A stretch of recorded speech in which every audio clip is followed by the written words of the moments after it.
各位同學你好，我係 Thomas。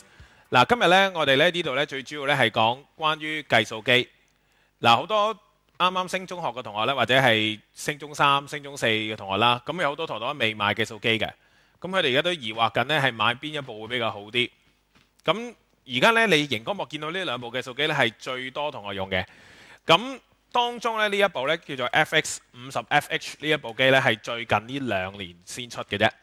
咁之前咧大部分嘅同學咧都係會用呢一部咧叫做3650P 啊。未買計數機咧，你可能會疑惑㗎啦。咁因為而家大部分都係用呢兩部機，咁我會買邊部好呢？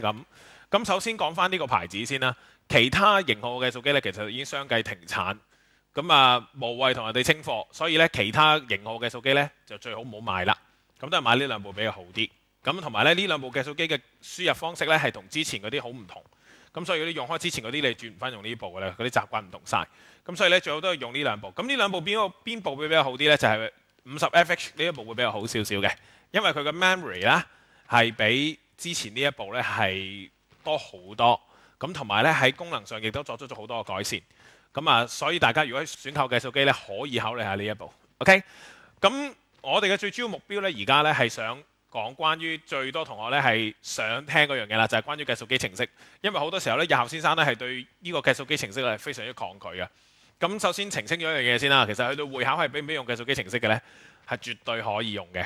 OK， 你唔需要擔心，因為入咗計數機程式咧，跟住咧係會被取消資格嘅，冇呢個問題。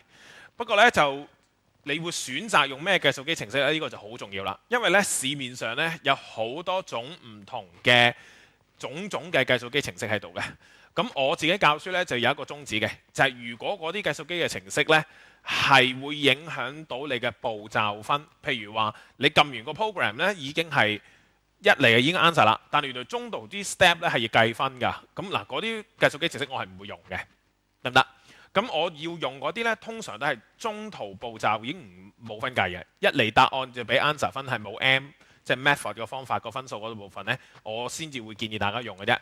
咁而家喺網上面流傳嘅咁多種形式嘅計數機程式之中咧，大致上會幾好用嘅，會係我而家以下將會講嘅呢幾個。